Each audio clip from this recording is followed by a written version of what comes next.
Hello my dear students, welcome to my science class. So students, today we will start with the extra questions of getting to know plants.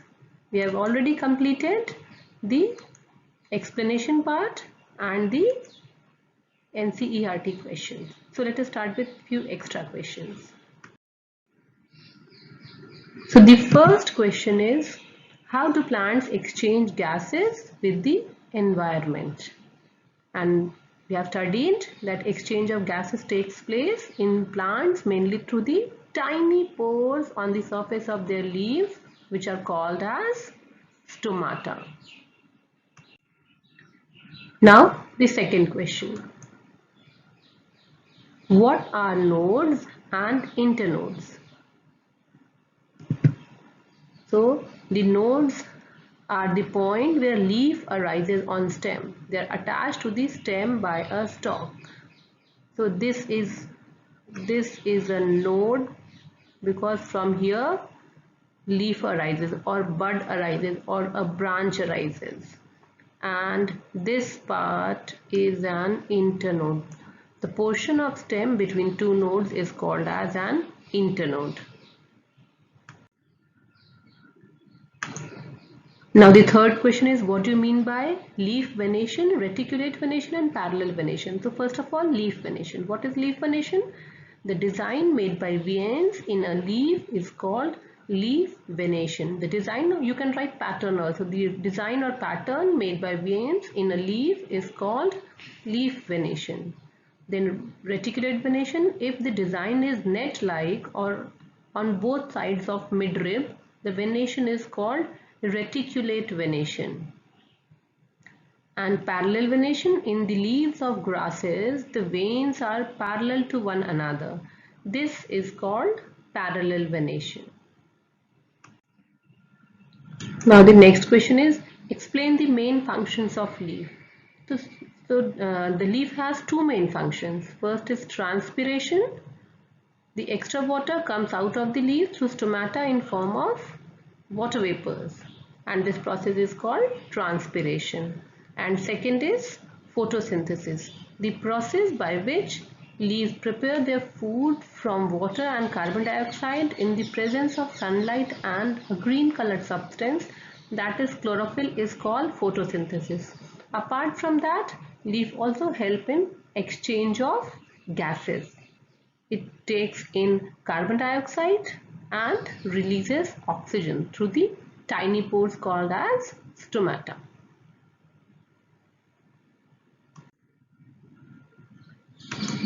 Now the next question is, why are leaves generally green in color? So why they are green in color? Because of chlorophyll. So what will be the answer? The green color of leaves is because of the presence of chlorophyll.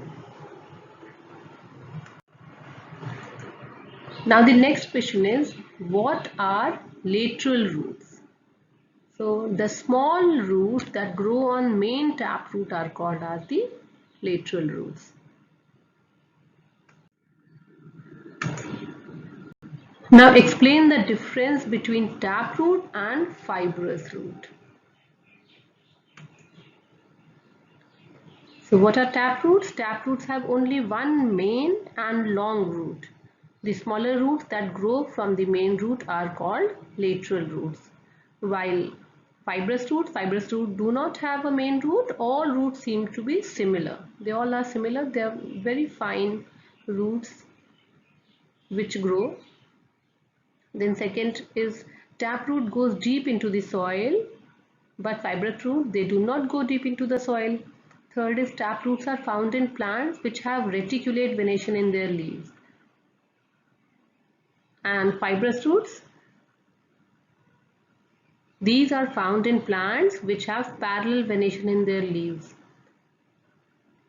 And I have told that plants having reticulate venation and taproot, they are dicot. That means their seeds have two cotyledons, like your gram, pea,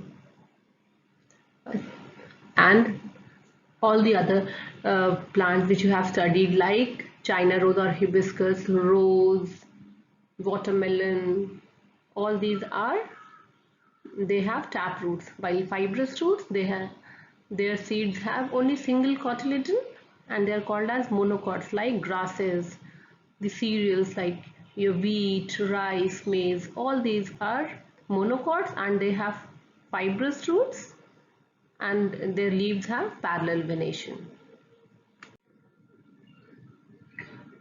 Now next question is, explain an activity to test the presence of starch in a leaf. So what is the activity? You have to take a leaf, you can dip it in warm water so that it becomes soft. Then uh, in a test tube pour a spirit till it completely covers the leaf. Now put the test tube in a beaker having water. Heat the beaker till all green color from leaf comes out into the spirit in the test tube. Then take out the leaf, wash it properly with water, put it on a plate and pour some iodine solution over it. And what will you observe? The iodine solution turns blue-black and this confirms the presence of starch in the leaf.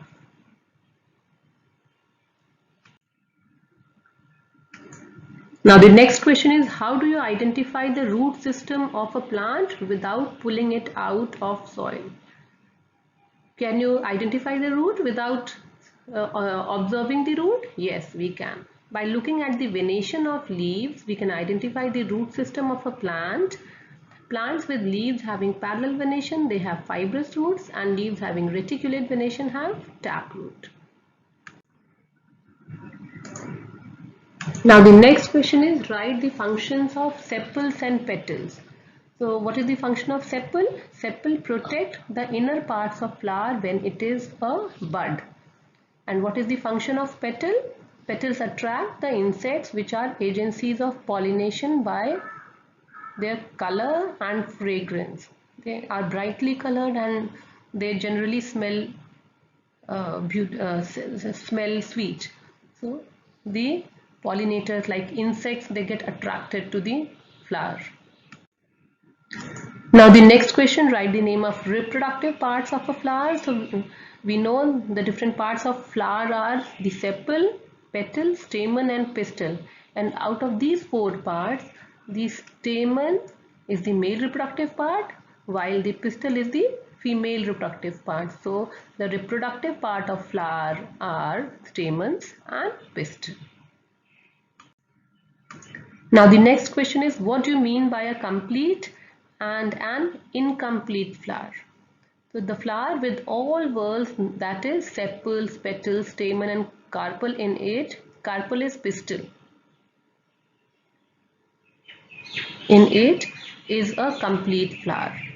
So a plant having all the four parts, sepal, petal, stamen and pistil, is a complete flower, but there are flowers in which all four parts are not present. Like in some flowers, the sepal is absent.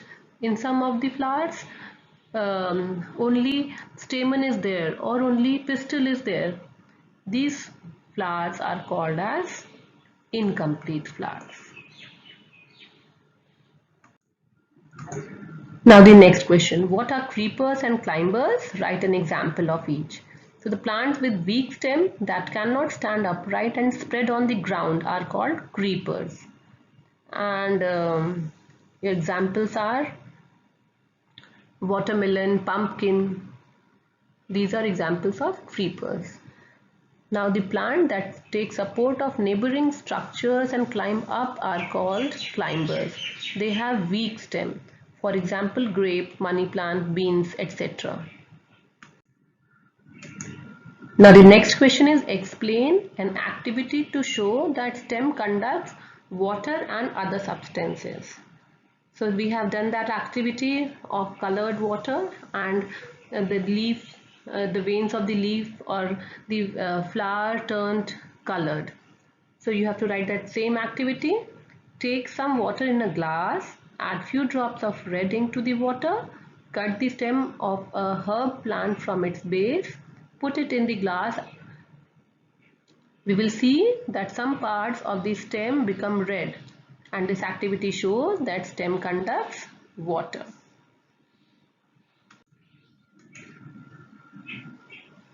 Now, next question is explain the structure of a leaf with the help of a diagram. So there are two main parts of a leaf we have studied, the petiole and the lamina. And petiole, the part of leaf by which it is attached to the stem, is called as the petiole.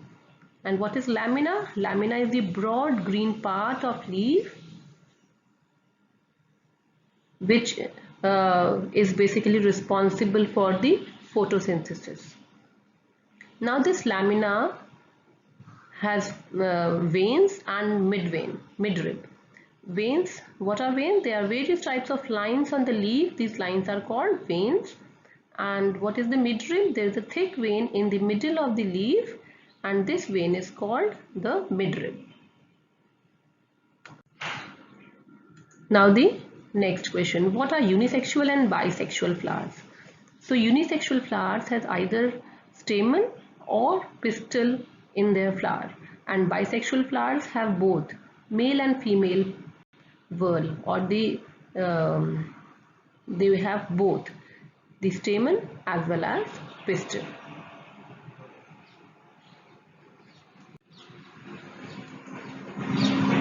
So that was all about the extra questions of the chapter Getting to Know Plants.